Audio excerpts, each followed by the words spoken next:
All right. Welcome to Sideboard MTG. My name's Eric, and today we're going to be playing Green Black Dinosaurs for our Patreon games. This one is by Jame Clugston. He's brought us quite a few Dino decks in the past. The Teamer Dino deck, the Jun Dino deck, and now we're getting this Green Black Dinos. I hope you guys like it. If you do, give it that thumbs up. And if you like the content in general, as always, hit that subscribe button. Join the community. Go post some decks over on the Reddit. Maybe you want to become a patron and have your deck played every month. Speaking of which, I do want to let you guys know this will be the last of our patron games for a couple weeks. We're going to wait a little bit later into July before I start running some more of those, and mainly that's because we're waiting on this new set to hit, and I know a lot of my patrons are going to be wanting to use those new cards, so I want to make sure those new cards are available to us before we just start running out this month's patron decks. So we're probably going to take a little break from patron games for a little while if someone just has a deck they want to see and they're not worried about the new cards or anything like that. So we will be, shifting gears here in the near future, but enough about that. Let's go ahead and get our Manatraders pitch in there. As always, if you want to play this deck or any other, check the link in the description box below for your way to sign up for Manatraders. If you do sign up, come on, save yourself some money. This community has a coupon code. Make sure you use it. You'll find it in the link below.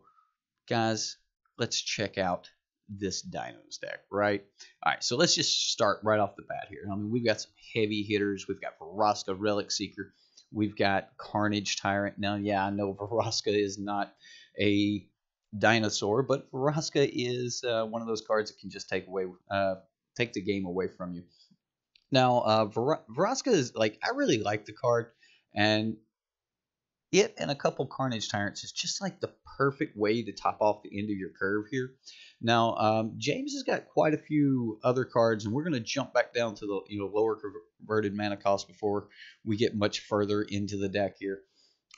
Mainly, the deck's going to really start doing its thing on turn 2 and turn 3. Now, on turn 2, we've got some really good, cards here with Glint Sleeve Siphoner. We've got Servant of the Conduit, and then of course if we get down that Servant of the Conduit, it allows us to skip our 3-drop and jump straight to a powerful 4-drop, and we're really just running Ripjaw Raptor. You'll notice that this deck is kind of really streamlined, where it's just really trying to use that Ripjaw Raptor to abuse the current meta. There's a lot of people playing Chain Whirlers. We noticed at Nationals there was 47% Chain Whirlers. 47% Chain Whirlers. We did not get a banned announcement. The ban was just for Legacy. For those of you that don't know, Deathrite Shaman is... It's over, boys. It's over. And then, of course, Cataxian Probe gone as well. Just too much information being given. I think Deathrite might have been holding back some stuff that we probably don't want to be out there. But then again, Deathrite Shaman himself was starting to become a little bit oppressive. So I kind of understand that. But this deck is using Ripjaw Raptor to draw some additional cards, forcing our opponents, they're going to have to give us that card if they want to play that Goblin Chain Whirler. And we can have our Ripjaw down as early as turn 3, especially if we hit that. Well, only if we hit that Servant of the Conduit. Now, if we do come in with that Glint Sleeve Siphoner, we've got a lot of really good 3-drops to just follow it up with. Now, you're not going to see any other forms of energy in the deck. The Glint Sleeve Siphoner is going to be it. You're not even going to be able to, cheat a little extra energy from Aether Hubs or anything like that. But when you are drawing cards with Glint Sleeve Siphoner and you do have that Menace going, you're chipping in for 2 damage each turn. I kind of like the fact that he's just relying on that. It's going to be really good in the non-Chain Whirler matchups, whereas Ripjaw Raptor is going to be really good in the Chain Whirler matchups. Now, we do have to worry about Ripjaw Raptor running into something like a Soulscar Mage, because, with a Soulscar Mage, that damage no longer happens. Instead, you're replacing those damage points with neg-1/1 counters, and you're not actually going to trigger that Ripjaw Raptor. So we do need to worry about Soulscar Mage, and we've got some really good answers for that. We could just cast it down, or we can Fatal Push. Fatal Push is just a really good way to deal with that Chain Whirler. We don't want to spend something like one of our 4-mana, Vraska's Contempts on something like a Soulscar Mage. So having 6 other ways to just kill that Soulscar Mage is going to be really, really important for us. Fatal Push is going to do the job nicely. Cast Down deals with so many other things that, you know, it's just really, really great card. We do see that, you know, that sometimes there's that limitation. You know, you have people playing historic decks and things, and a lot of their creatures, you know, they are legendary creatures. I mean, you have people putting in things like Shala and stuff like that, and those are legendary creatures, and it's going to be really hard to hit those with a Cast Down. But that's why we have 4 copies of Vraska's Contempt. So make sure, you know, when you're playing a deck like this that has Vraska's Contempts, Fatal Pushes, and Cast Downs and stuff, that if you have multiple options in your hand, that you're not just thinking about a good way to deal with what's in front of you, but thinking about, you know, cards that you need to keep in your hand so that when something else comes down, you can use that instead. Yes, anyone could snap a Vraska's Contempt off on a Goblin Chain Whirler, but would it be better to kind of, you know, get in there with a Cast Down or something like that? Do you need the 2 life right now? Are you going to need that Vraska's Contempt for something much more devastating a little bit later down the line, like, you know, the Scarab God or something else? I guess Goblin Chain Whirler and the Scarab God are rarely in the same deck. We did see that Grixis Chain Whirler deck, though. But either way, you guys kind of get the point that I'm talking about. Make sure you're selecting your kill spells properly. And let's talk about these 3 drops here. Let's say we don't hit the Servant of the Conduit. We've got Thrashing Brontodon and Deathgorge Scavenger. Now, Deathgorge is actually really, really good in the aggressive matchups. A lot of people think of this as just a tool to kind of eat at the graveyard for those control decks, and it is. It is a really, really good tool to make sure that your opponent doesn't have select items in his graveyard or her graveyard. And like, I find that this card is extremely good against God Pharaoh's Gift decks. It's really good against you know, those control decks that are looking to use the Scarab God. Remember, you can eat things out of their graveyard, or you can eat things out of yours.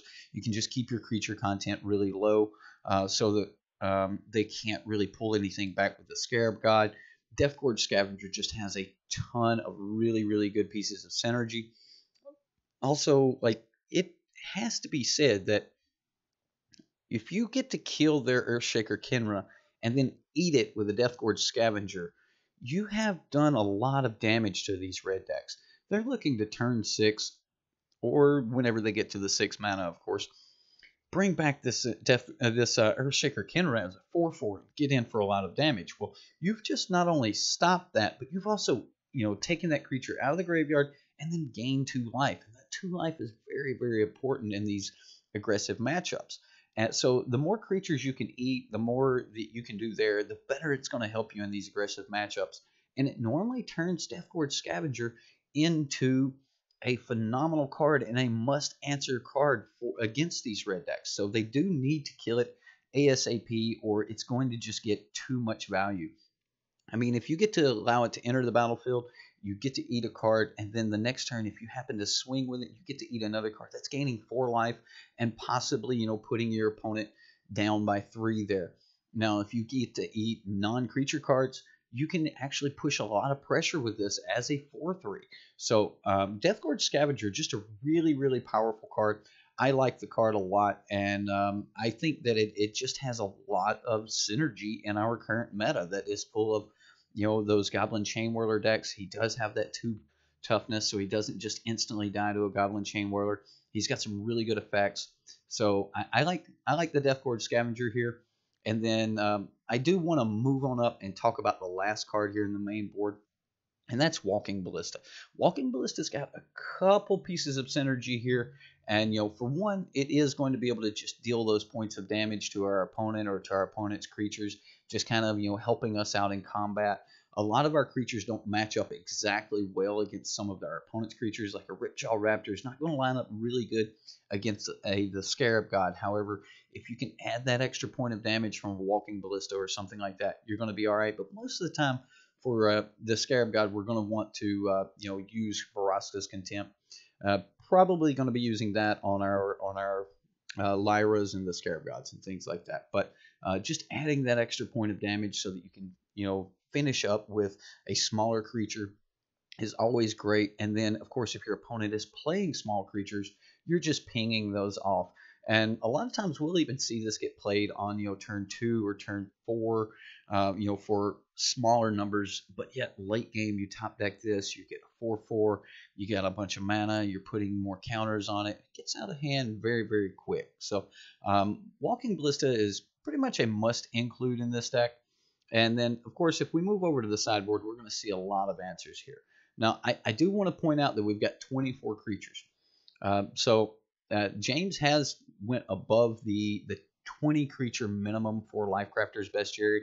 I know that there's no creature minimum. You could play how many you wanted and still play Lifecrafter's Bestiary. But I like to find that, since you are seeing about 3 cards per turn with Lifecrafter's Bestiary, assuming you're casting a creature card and using the effect, that you want 1/3 of the deck to be in creatures. So 1 out of every 3 cards that you see, you want that to be a creature. So if you have at least 20 out of your 60, that's going to give you that 1/3 of your deck is going to be those creature cards. So it's going to help you just keep churning through and seeing 3 cards per turn with this Lifecrafter's Bestiary. So I really like Lifecrafters here, and he didn't just stop there. Argyle's Bloodfast. This is a card that we have seen pop up a lot. I mean, you see the blue-black decks are actually foregoing Search for Azcanta for an Argyle's Bloodfast. And a lot of that has to do with the Scarab God. Now, here we've got Ripjaw Raptor. So I don't actually think that we're going to get into those situations where we're trying to cast our Ripjaw Raptor, sack our Ripjaw Raptor to gain some life and things like that. We normally want to be the aggressive deck, but I find that Argyle's Bloodfast is just really, really powerful against those control decks, allowing you to sink mana if you have a bad hand or something like that, and just really fix that hand. You don't want to bring this in against anything really fast unless you're trying to play a lot of creatures and eat those creatures and flip into the Temple of Aclazotz? Temple of Aclazotz? We're going to go with that, right? So if you can flip the Argyle's Bloodfast into a temple, you can get a lot of late game play there. You get to play your creatures. You get to do some really cool stuff, like if they're going to Vraska's Contempt, maybe a Ripjaw or something like that, you can actually sacrifice that Ripjaw to this to kind of keep them from gaining the life, plus you get to gain the life off of it. And a lot of times, just stopping them from gaining 2 can be everything that you need. Now, as far as other answers against control decks, we've got 4 copies of Duress, a copy of Doomfall, and then we've got some Nissa Vital Force. We've got another Vraska and a Carnage Tyrant here. So we do have a ton of control matchup cards here, and I'm actually wondering if maybe there's a little too much. How much do we want to actually back off of? How much do we even have room to bring all of these cards into the main board against a control deck? And I don't really know if that's a yes or not. I'd have to play around with the deck a little bit, play around with the sideboarding a little bit before I'd really know if we can move all of these cards in. But I don't think we can, because against most control decks, we can't take out the Vraska's Contempt. We really don't want to cut down on our creature count. So there's not a lot we're taking out. Fatal Pushes and Cast Downs are probably going to be the only thing that we can take out, and that's only 6 cards. So if we're wanting to bring in, the Duresses and just our draw cards here, we're looking at 10 cards. And then if we want to, have another Carnage Tyrant, a Doomfall, if we want Vraska or Nissa, we're looking at quite a few more cards, all the way up to 13. The actual only card that we have in the deck here that is not for control is this Golden Demise. And Golden Demise is really good. I don't think it's quite large enough to be effective in our current meta, but the card is really, really good. I'm more along the lines of Yahine's expertise. I think that if you're going to have a board wipe, it needs to be able to deal with 3 toughness, because more and more people are trying to dodge those shocks, dodge those Goblin Chain Whirlers.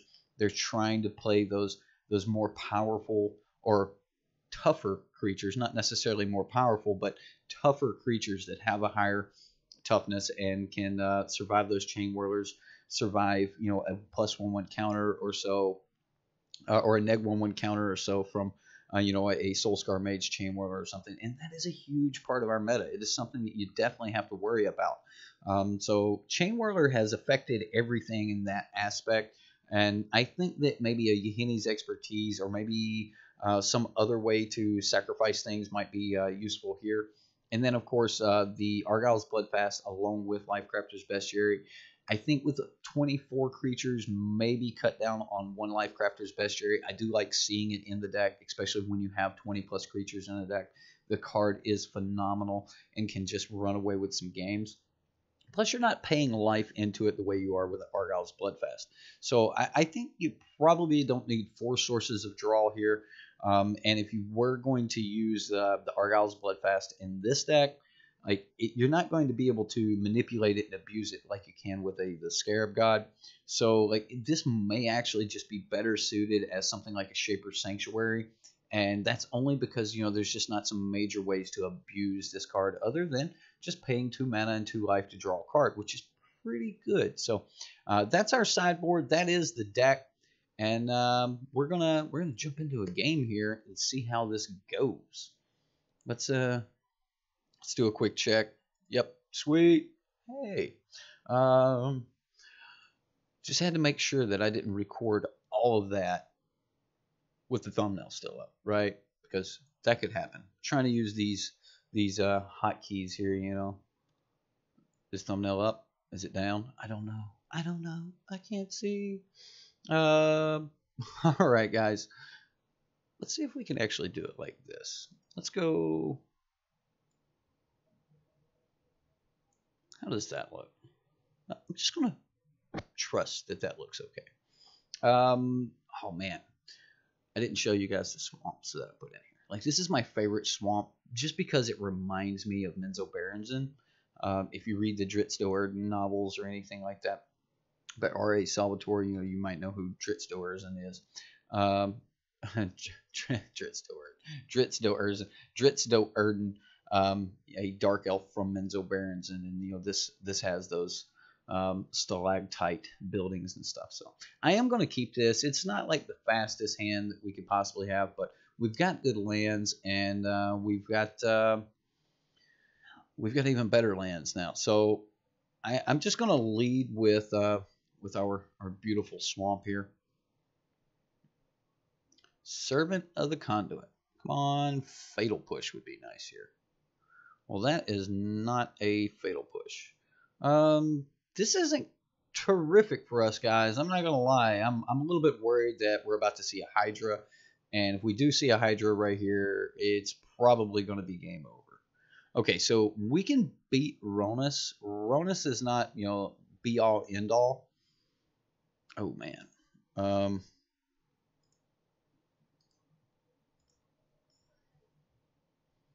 I think I have to Fatal Push the Servant here just to try to keep him off of. See, woof, woof, woof, woof. It's going to be brutal, guys. This is going to be really brutal. I mean, we're looking at what, Hydra here?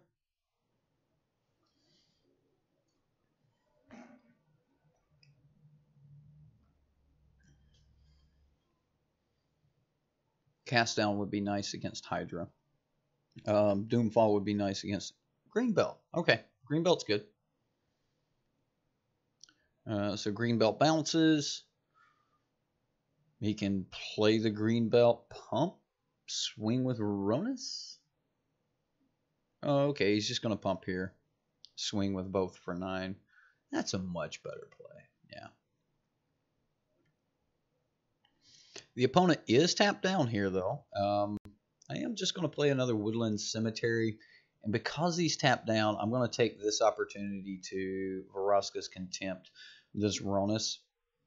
We didn't see any like major power plays like last turn or anything. Like I think if he had the Hydra, we would have seen it there. But he did go ahead and tap down. So we'll see what he's got on his second main phase. We are going to take that beat right back. You know, we gained that 2 life from Vraska. We're going to take that that beating again here. All right, so that's not bad. Here we've got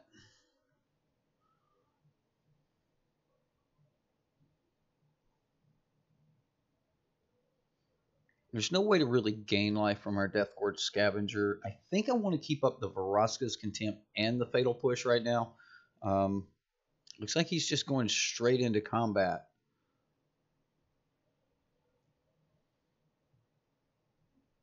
Okay, so I am willing to spin both here. I'm just going to try to Fatal Push the Greenbelt Rampager. We're probably going to take just a ton of damage here. And if he's got yet another Blossoming Defense, we are so... yeah. Yeah. Just had them all, huh? Oh, he cast it on the other one. What? What?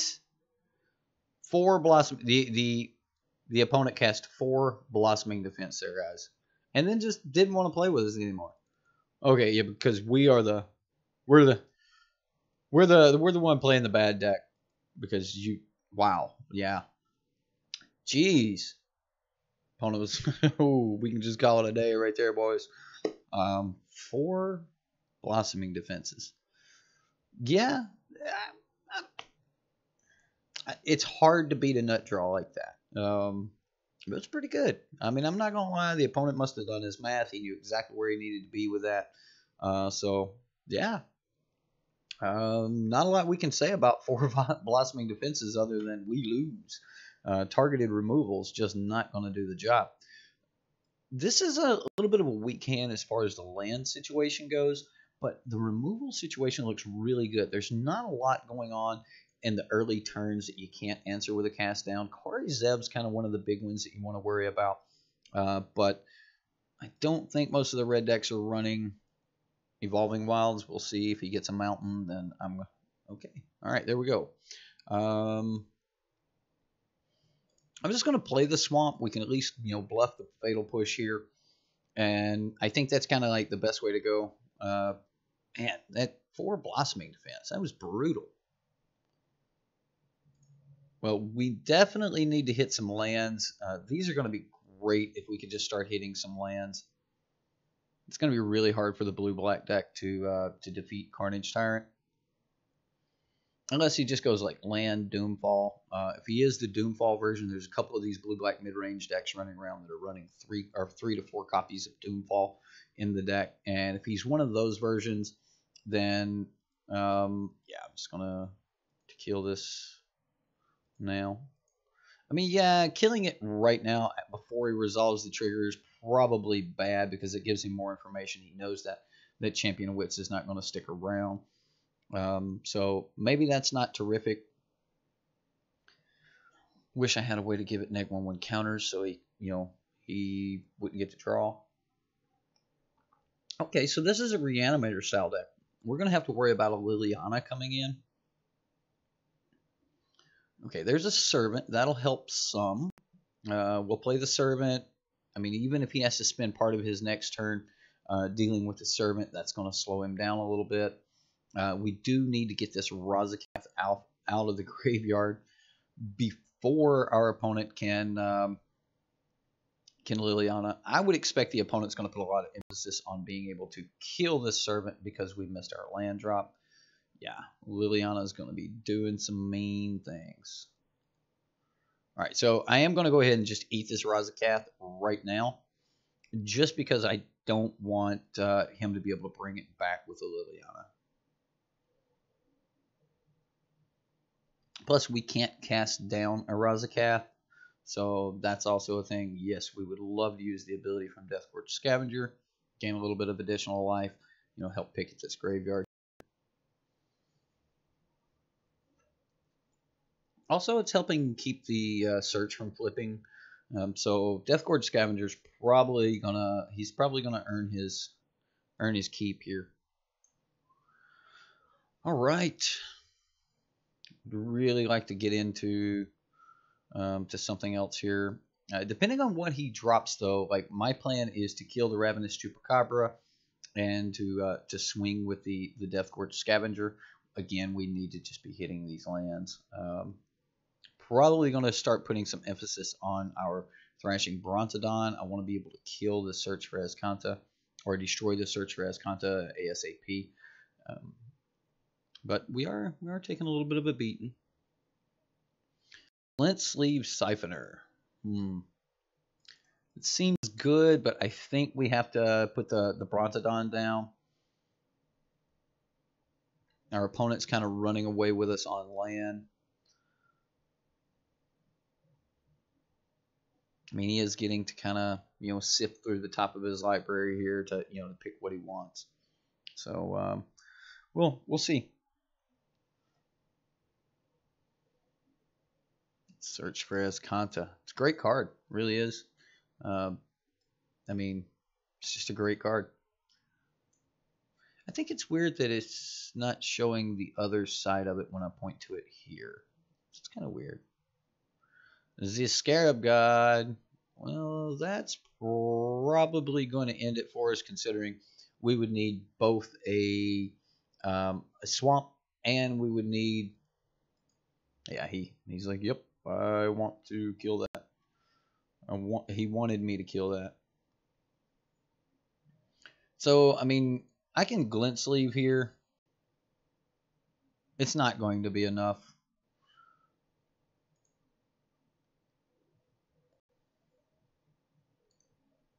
Let's just undo. And then we'll wait for him to do something on his turn, which I expect he's going to bring back the Ravenous Chupacabra or the Champion of Wits right now.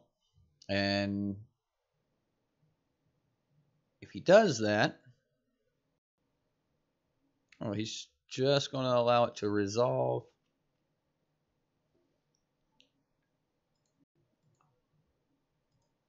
Let's go ahead and just destroy the artifact. Or destroy the enchantment.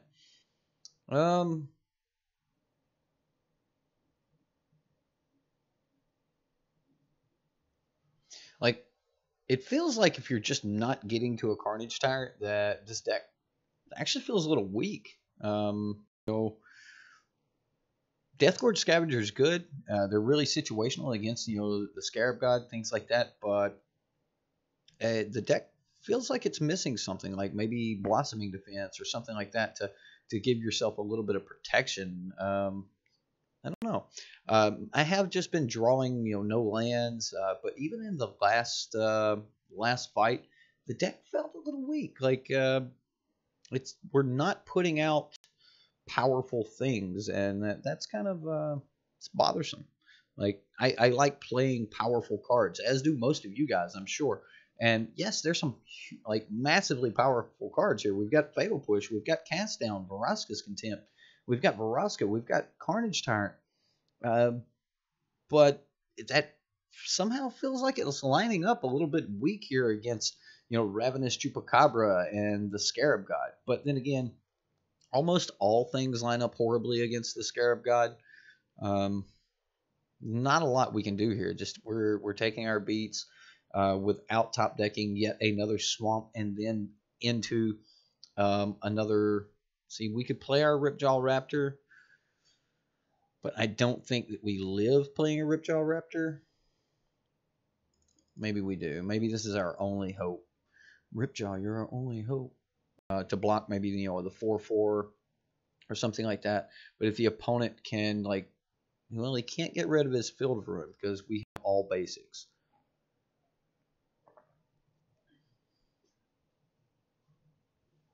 But we're still taking 7 here, guys. Plus another one. So we're taking quite a few. He's going to bring back the Champion of Wits. Yeah, this is definitely going to get bad for us.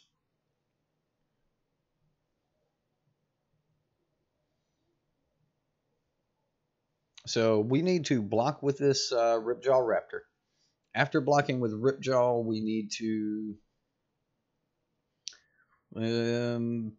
draw a swamp, and then on our in our draw step next turn, we need a Vraska's Contempt.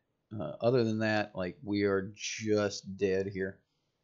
Does he even swing into the Ripjaw to give us an opportunity? Looks like he will. Alright, so I'm going to stop the 4 points of damage, and when this creature dies, it actually goes to the grave, or it doesn't go to the grave because it's a token. We're at 2. We got the swamp. Can we get the Vraska's Contempt off the top? Come on. Here we go. That is not it. Not it, ladies and gentlemen. So if we go 1, 2, 3, not a lot we can do here. What does he have in the side? He's got a Noxious Gearhulk, which means we just die to the Noxious Gearhulk. It's going to enter the battlefield, kill our Ripjaw Raptor, and then we die to the Scarab God, considering we can't kill him with Fatal Push or Cast Down. Vraska's Contempt is the only card in the deck that can deal with him. So I'm going to go ahead and scoop it up. We'll jump into the next game and see what happens. Did you guys watch the U.S. Nationals game? Like, I just think it's really, really cool that Blue Black has won U.S. Nationals both last year and this year. Oliver Tomiko won last year, and then we just seen the Blue Black mid range win. Who was the? I can't think of the pilot's name. I think it was Dylan, something like that. But anyway, we had a really cool Nationals top 8, new national champion. So Oliver Tomiko has been knocked off the national champion, had to relinquish the crown. All right, so against this mid-range deck, and this is a blue-black mid-range deck, I think that we're going to want Duress for sure. He's going to have a lot of cards that if we don't pull those out of his library, then we're going to be in some major trouble. Also, I want the Lifecrafter's Bestiary over the Argyle's Bloodfast. I think he's a better Argyle's Bloodfast deck than we are. I want the additional Carnage Tyrant, and I'm going to give up a couple Fatal Pushes to make this happen. Cast Down I'm going to keep around. Thrashing Brontodon I'm going to cut a couple on. And then Walking Ballista is not at its best here.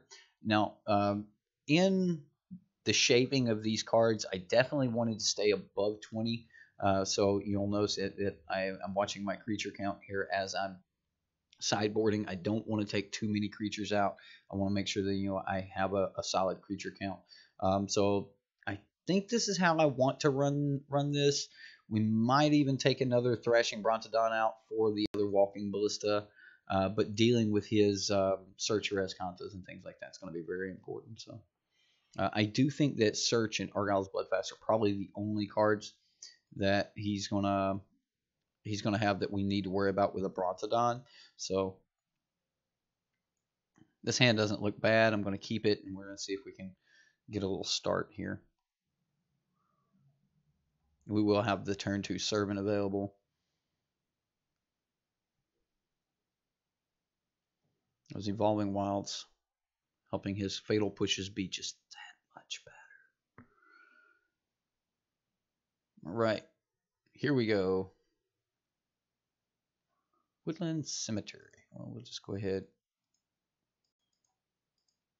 and play our Servant of the Conduit and pass the turn here. Now we've got our 2 energy. We can play a 4-drop here. Oh wow! All right, so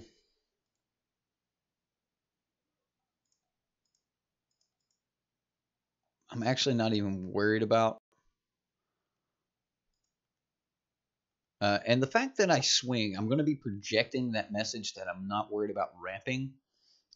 So like that's something you guys can think about is like, yes, we are still worried about ramping. We're not really worried about doing it this turn.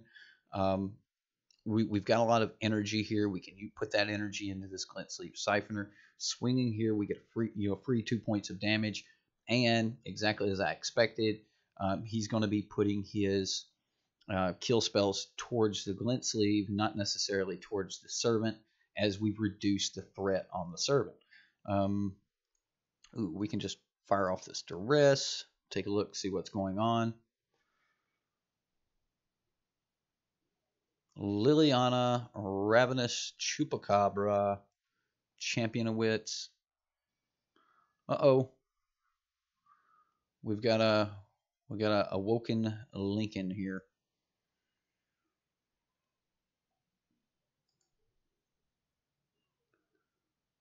All right, so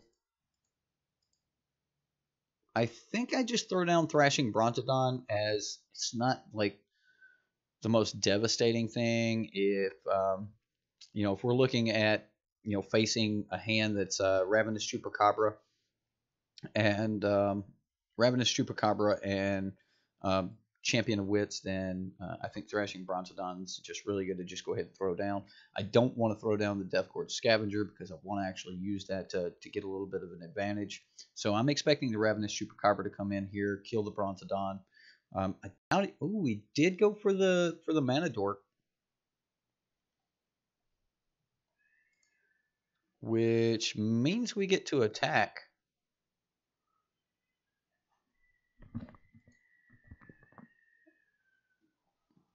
Ooh, he is giving Val some troubles.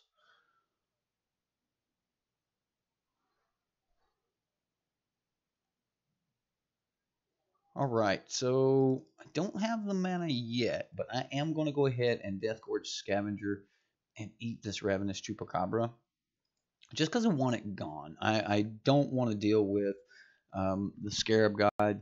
I don't want to deal with something like that. I don't want you know, this Ravenous Chupacabra coming back and biting us later. Yet there's another one. Hey, what can you do about a second? Not a lot. We play around the first. Not a lot we can do about the second. Carnage Tyrant. All right. Well, it is a non-usable card right now. This deck is 100% like planning to hit that you know, turn 5, turn 6. Actually, just turn 6. There's not even 5 drops in the deck, which could actually help it. Like maybe some Sky Sovereigns would be good for the deck. I'm hoping that we get around the Scarab God here. But in all reality, I'm not for sure if this deck can beat the Scarab God if you're not holding the Vraska's Contempt. So, I mean, if he just slams it here, we are in some trouble. Okay, we're getting the Champion of Wits. We knew he had the Champion of Wits. We've seen all of these cards get played.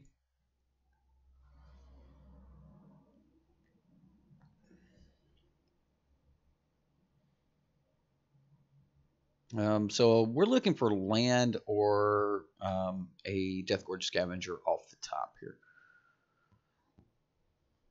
The thing that worries me about having Death Gorge Scavengers your only way to deal with creatures or deal with the graveyard is the fact that it's easy to remove. I would personally rather have... Oh, there's a Seeker Squire. I would personally rather have something along the lines of... oh, he just pitches another Seeker Squire. Along the lines of like a Crook of Condemnation or something like that to deal with these. But, all right, well... It's a start. If I swing, he can double block, and his Champion of Wits lives, and all we get to do is kill a Seeker Squire. So I'm not really interested in doing that. We're just as the scare. Oh, Demon Lord Bells and Lock. All right, let's see how many cards he gets. Champion of Wits entered the battlefield, or entered the... So he reveals Champion of Wits, and that's all he gets is the 1. Yeah, we need this land really bad. I'm not going to block this. All right, so if it's not a land, we pretty much scry it away. All right, we're going to put that on the bottom. It's a Ripjaw Raptor. That's it's not absolutely horrible because we get to, you know, use the extra green here. We draw yet another Ripjaw Raptor.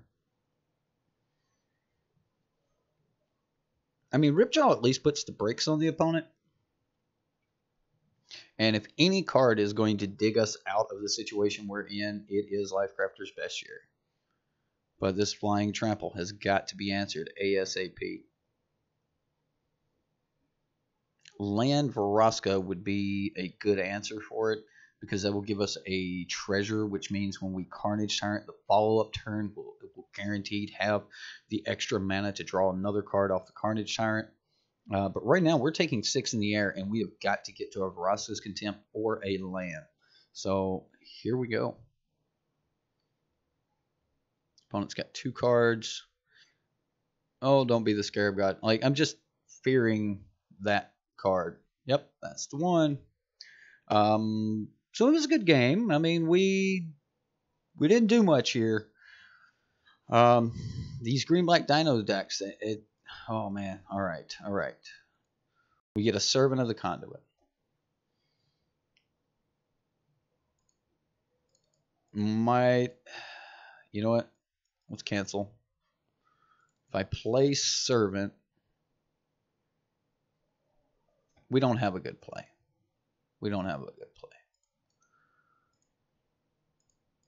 So I think I just Ripjaw here.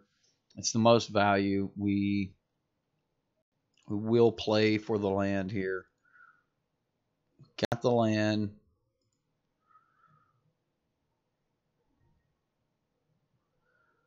And that's about it. I mean, there's not much else we can do here. We have to stop the Demon Lord Belzenlock. Our only way of stopping that with our current hand is to put it in the graveyard. We put it into the graveyard. It comes back. He gets to draw more cards off of it.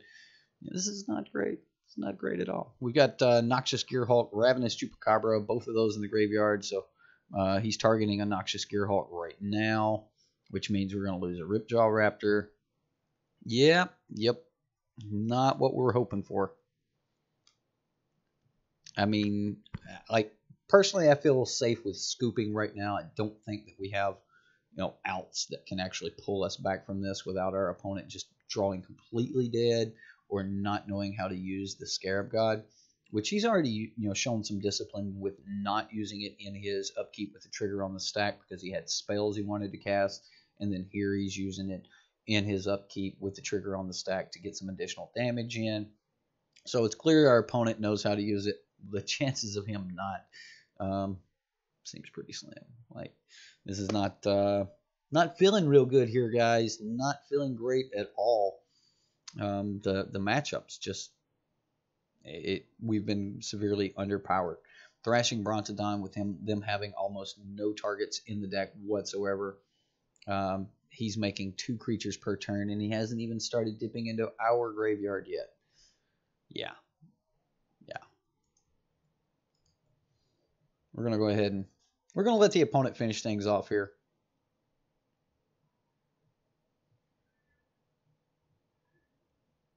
I'll eat the Seeker's Squire, and then we just die. I mean, yeah. All right, so let's look at the deck. The deck is full of really powerful cards. However, they just don't line up really well against the meta. If you turn to a Glint Sleeve Siphoner, you're getting, like, every deck is playing something that can deal with small creatures. So, like, if you're going to be using those creatures, you're going to need synergy, or you're going to need ways to protect those. Personally, maybe there's a room for some, like, Sultai or something like that in here. Also, I would like to see, more along the lines of, some way to just stop the Scarab God from actually entering the battlefield.